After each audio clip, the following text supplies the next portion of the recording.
ব্যক্তিগত অর্জন নয়, দেশের জার্সি গায়ে সবসময় দলকে জেতাতেই মাঠে নামেন বলে জানালেন মাহমুদুল্লাহ রিয়াদ। টি-20 বিশ্বকাপ নিয়ে বিসিবি প্রচারিত ধারাবাহিক সাক্ষাৎকারে এমনটাই বললেন তিনি। এসএম আশরাফের রিপোর্টে বিস্তারিত। একমাত্র ওয়ালটন এসি দিচ্ছে 1 বছরের রিপ্লেসমেন্ট গ্যারান্টি এবং কম্প্রেসারের। বাংলাদেশের জার্সিতে আন্তর্জাতিক ক্রিকেটে 17 বছর খেলে ফেললেন মাহমুদুল্লাহ রিয়াদ। তাকে নিয়ে একটি কথা প্রচলিত আছে, সব মুখ বুজে সয়ে যান। দল থেকে বাদ পড়া কিংবা সমর্থকদের তির্যক মন্তব্য কখনোই কোনো কিছুতে প্রতিবাদ করতে দেখা যায়নি।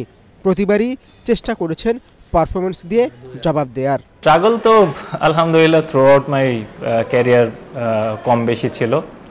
আমি সবসময় আল্লাহর উপর বিশ্বাস করি, আল্লাহর কাছেই সবসময় আমার যা কিছু বলার আমি বলি।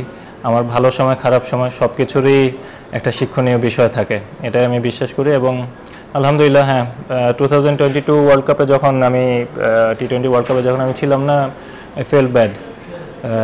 আমার কাছে মনে হয়েছিল প্রবাবলি আমি টিমে থাকতে পারতাম, বাট এনিহাও হয়নি।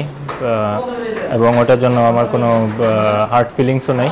আমি সবসময় আলহামদুলিল্লাহ, আমি সবসময় যেটা বলি যে টিমের জন্য যতটুকু আমি করতে পারি, আমার প্রেজেন্স দিয়ে হোক বা আমার পারফরমেন্স দিয়ে হোক, আমার এক্সপিরিয়েন্স দিয়ে হোক, আমি আমার সর্বোচ্চটাই সবসময় আমি নিংড়ে দিই। সাক্ষাৎকারে পাকিস্তানের সাইদ আনোয়ার আর ভারতের মহেন্দ্র সিং ধোনির প্রতি ভালো লাগার কথা উল্লেখ করেন মাহমুদুল্লাহ রিয়াদ। সাইদ আনোয়ারের খেলা খুব ভালো লাগতো যখন আস্তে আস্তে খেলা বুঝতে শুরু করেছি। MS ধোনির খেলা খুব ভালো লাগে।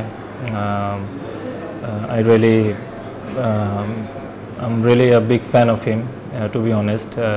ওনার টেম্পারমেন্ট, ওনার কামনেস, অনেক কিছু শেখার বিষয় আছে, তো এই জিনিসগুলো আমার ভালো লাগে। অধিনায়ক নাজমুল হোসেন শান্তকে সময় দিলে ভালো করবে বলে মনে করেন টাইগারদের সাবেক এই অধিনায়ক।